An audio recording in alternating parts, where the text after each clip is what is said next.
महात्मा गांधी पैदा हुए थे वहाँ भी तो है शराबबंदी, तो वहाँ काहे नहीं ऐसा हो रहा है? सिर्फ बिहार में ऐसा क्यों हो रहा है?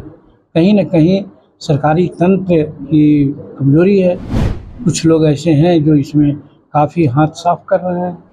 थाना में दरोगा पीटा है, एसपी पीटा है, जज पीटा है, कलेक्टर पीटा है रात में। महात्मा गांधी पैदा हुए थे वहाँ भी तो है शराबबंदी, तो वहाँ काहे नहीं ऐसा हो रहा है?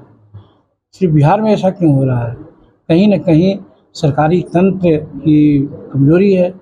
कुछ लोग ऐसे हैं जो इसमें काफ़ी हाथ साफ कर रहे हैं, तो इसी चीज़ को हम विरोध करते हैं। और हाथ साफ कर रहे हैं और दूसरे ओर बड़े-बड़े तस्कर नहीं पकड़ा रहा है, पाव-भर पीटा है वो पकड़ा जाता है, आसिर पीटा है वो पकड़ा जाता है, थाना में दरोगा पीटा है, एसपी पीटा है, जज पीटा है, कलेक्टर पीटा है रात में, उसको कोई ब्रेथ इरेज़र नहीं लगाता है वो मज़दूर जाता है उसको। ये सब कहिएगा तो हमको गालियाँ नहीं लोग देगा। अच्छा तेजस्वी जी फिर बिहार इतना बिहार सरकार की ज़मीन का पर्चा गरीबों को दिए हैं, 70% पर दूसरा लोग कब्जा है और वो है राजद के लोग कब्जा। ये बीटर आवाज़ किसी ने नहीं कहा, हम कहा, लेकिन नहीं सुने हैं नीतीश कुमार। और ये बात को हम लोग सब जगह बोलते हैं और बोले, ये जांच करने की बात है कि ज़मीन पर कब्जा किसका है। तो जमीन का सर्वे करा रहे हैं तो इससे क्या दुर्गामी परिणाम सर्वे में आवे, ईमानदारी से लिखे कि किसकी ज़मीन है। अगर मान ली हमारे नाम से पर्चा मिला हुआ है, आप कब्जा किए हुए हैं, तो हमारे नाम पर उसका सर्वे होना चाहिए। कब्जा के नाम पर अगर करेंगे तो ऐसा नहीं होना चाहिए, नियम तो ही बताता है। इसमें भी अगर गंडागोल करेंगे तब तो फिर देखा जाएगा, जिसमें आप पार कर जाते हैं।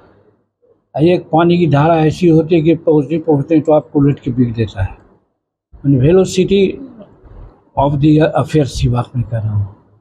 आज जो क्राइम हो रहा है, मैं मानता हूँ, छिटपुट हो रहा है, लेकिन तुरंत उस पर कार्रवाई हो रही है। कल तो अखबार में देखा हूँ 25 जगह तो दिया, फला कार्रवाई होगी, फला गए प्रोग्राम। और उस समय मैं गवाह हूँ, जो लालू जी की सरकार थी, तो मैं गवाह हूँ कि एक अन्य मार्ग में डॉक्टर का अपहरण हो गया था। तो डॉक्टर साहब आए थे ये कहने के लिए, गुजारिश करने के लिए, तो बोला यार ये किने है भाव, कहाँ है वो, सब लखनऊ को बुलावा। मतलब किडनैपर एक अन्य मार्ग में रहता था। अब जब आए सामने तो कहे डॉक्टर साहब अरे ये सब भूखल वाली जी, कुछ ना कुछ दे दें, हो जाए छूट जाए, अपनी सब गाड़ी छुड़वा देते थे। आरक्षण का लाभ अगर छोड़ देने की बात आती है, बाबा अम्बेडकर ने कहा था कि 10 वर्ष के बाद आरक्षण की समीक्षा होनी चाहिए। कोई सरकार की नहीं कि सरकार आवे, आज तक की सरकार आवे। आज कहा तो कि 75 वर्ष हो गए जाते थी गणतंत्र दिवस, गणतंत्र का, आज एक बार समीक्षा हुई, तो फिर कैसे कहते हैं, कौन छोड़ेगा? आप वहाँ पर करते कि हाँ भाई अमुक आदमी बढ़ गया, उसको छोड़ा दीजिए, अमुक आदमी बढ़ गया। इसीलिए तो अम्बेडकर साहब ने कहा था।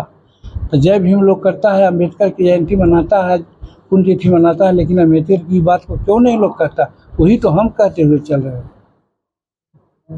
तो पैनोरमा ग्रुप, जो सोचता है वो करता है, आपके अपने सपनों का आशियाना। ये लो मुंह मीठा करो, आज मैंने अपना जॉब छोड़ दिया, अब हम पूर्णिया वापस जाएंगे। जॉब छोड़ दिया है? मतलब ये घर कैसे चलेगा, हम करेंगे क्या, और माँ बाबूजी क्या बोलेंगे?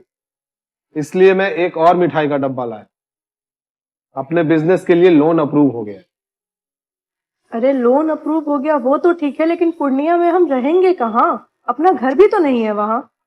इसलिए तो एक और मिठाई का डब्बा अलग से लाया हूं। हमने पूर्णिया में घर ले लिया है, पूर्णिया के ई होम्स पैनोरमा में। पूर्णिया में पैनोरमा ग्रुप लेकर आए हैं ई होम्स पैनोरमा। बड़ा घर, आलीशान जिंदगी और अत्याधुनिक सुविधाओं के संग। अरे अब क्यों मुंह मीठा करवा रही हो? क्योंकि हम घर वापसी जो कर रहे हैं। घर वापसी की खुशी पूर्णिया में ई होम्स पैनोरमा के संग। ई homes panorama, luxurious lifestyle redefined.